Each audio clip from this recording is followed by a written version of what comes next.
Hello everyone, this is Diksha Rathore and welcome back to my channel. So friends, इस video में हम समाजीकरण के बारे में पढ़ेंगे और इससे रिलेटेड हम क्वेश्चन डिस्कस करेंगे। आपका पूरा कॉन्सेप्ट जो है क्लियर हो जाएगा। तो आपको ये वीडियो पूरी देखनी है और लास्ट में क्विज क्वेश्चन मिलेगा जिसका आंसर आपको कमेंट में देना है। तो वीडियो को लाइक एंड शेयर कर दीजिए और चैनल को सब्सक्राइब कर लीजिए। तो शुरू कर लेते हैं। सबसे पहले हम डेफिनेशन पढ़ लेते हैं समाजीकरण की, कि समाजीकरण किसे कहते हैं। देखिए, समाजीकरण एक ऐसी प्रक्रिया है जो नवजात शिशु को सामाजिक प्राणी बनाती है। ठीक है, ये ऐसी प्रक्रिया है जिसके द्वारा संस्कृति को एक पीढ़ी से दूसरी पीढ़ी को हस्तांतरित किया जाता है। ठीक है, वैल्यूज को अपनी दूसरी पीढ़ी में हम उनको ट्रांसफर करते हैं। जो भी हमने कुछ सीखा है, सही गलत की पहचान हम दूसरी पीढ़ी के बच्चों को कराते हैं। इसके द्वारा व्यक्ति अपने समूहों एवं समाज के मूल्यों, जन रीतियों, लोकाचारों, आदर्शों एवं सामाजिक उद्देश्यों को सिखाता है। मतलब एक फैमिली में जो भी कस्टम्स हैं, जो भी रूल्स फॉलो होते हैं, तो वो अगली जो है जनरेशन जो आती है ना, उसको हम ट्रांसफर करते हैं।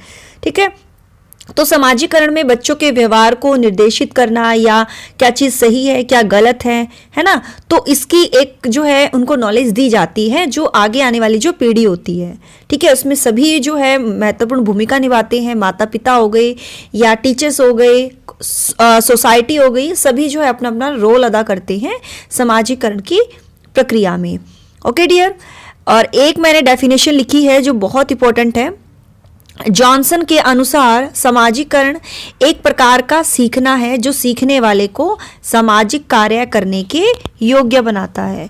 ठीक है डियर, तो ये जो डेफिनेशन दी है ये दी है जॉनसन ने, कि भी एक प्रकार का सीखना होता है समाजीकरण जो सीखने वाले को सामाजिक कार्य है कि किस तरह से सामाजिक कार्य करने हैं उसके योग्य बनाता है। ठीक है, देखिए प्रारंभिक बाल्यकाल में क्या होता है ना, बच्चे अपने परिवारों से, समाज से, संस्कृति के जो रीति रिवाज होते हैं या जो भी कस्टम्स होते हैं उसको सीखते हैं।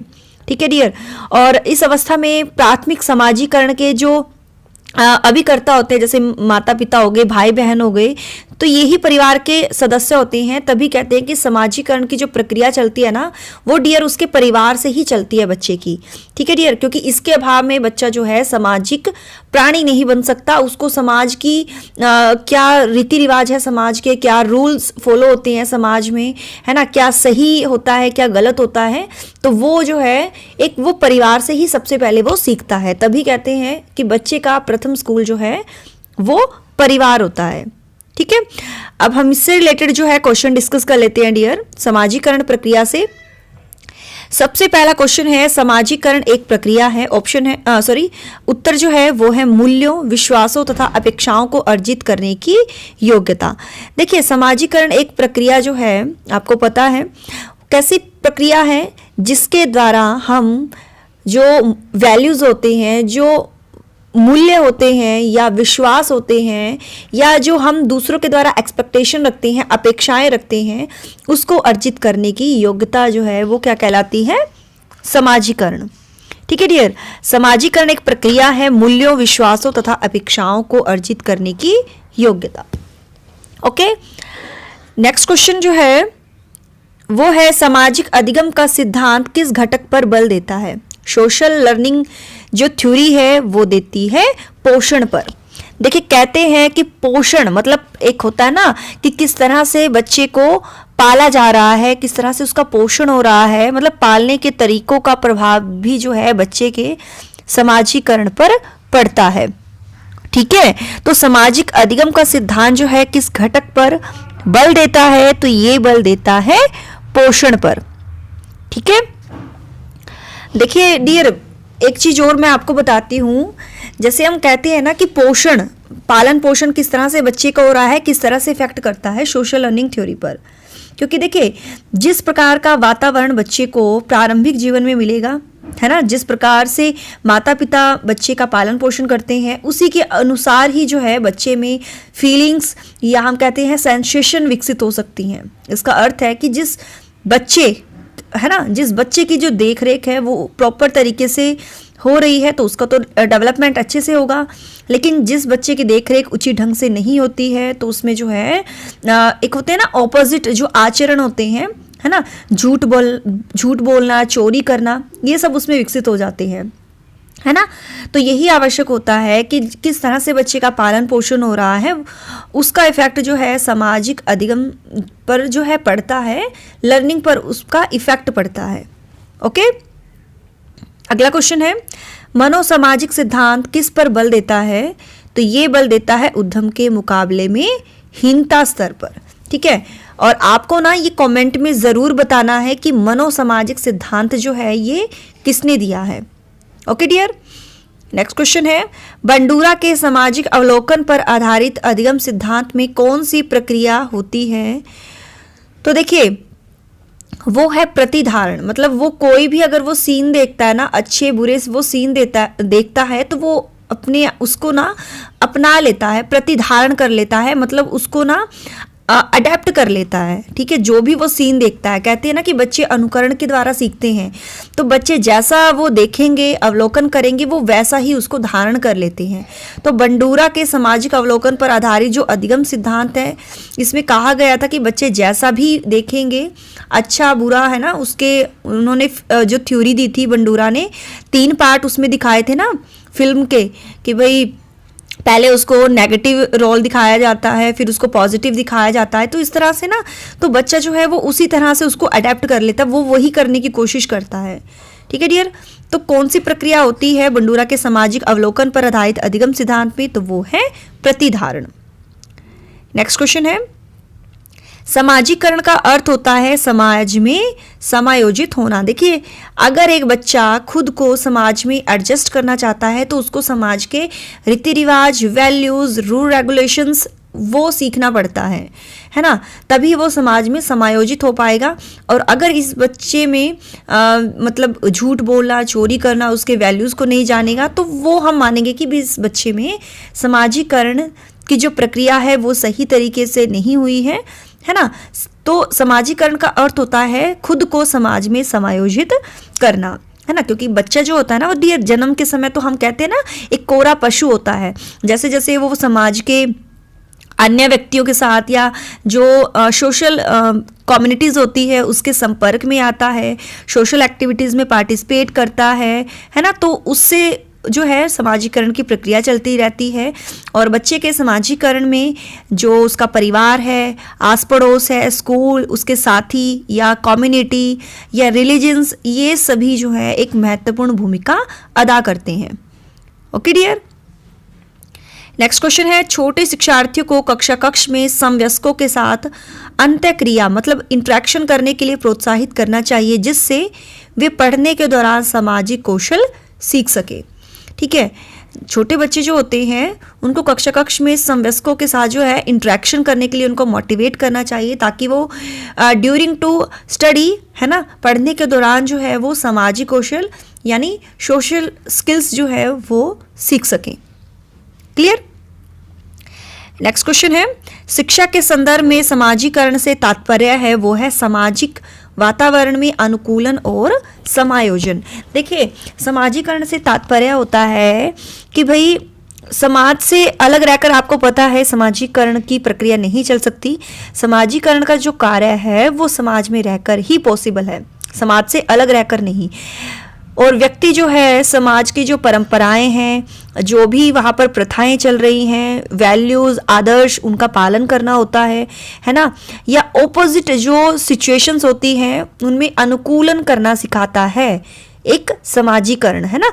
तो समाजीकरण द्वारा जो कल्चर मतलब संस्कृति और सभ्यता या जो भी विशेषताएं होती हैं ना, वो पीढ़ी दर पीढ़ी जो है जनरेशन से अगली जनरेशन में जो है वो ट्रांसफ़र होती हैं और जीवित रहती हैं।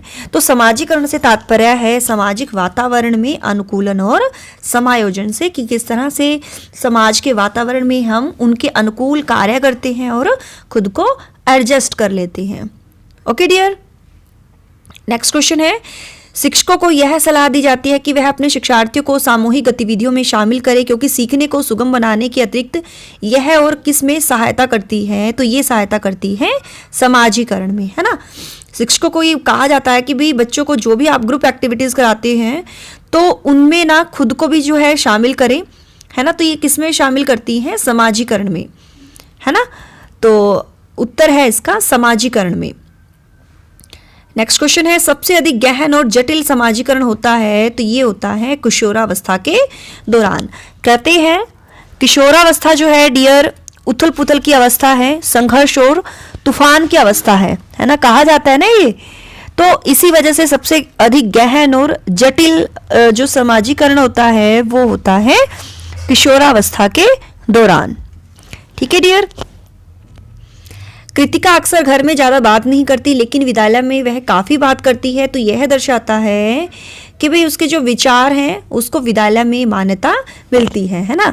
जब आप देखोगे कि बच्चे जो हैं घर पर तो कम बोलते हैं, स्कूल में वो बोल लेते हैं जब उनसे कुछ पूछा जाता है, क्योंकि डियर उसके जो थॉट्स हैं ना, घर में तो उसको इंपॉर्टेंस नहीं मिलती उसके विचारों को, लेकिन स्कूल में उसके जो एक्सपीरियंसेस हैं, उसके जो थॉट्स हैं, उसको मान्यता मिलती है।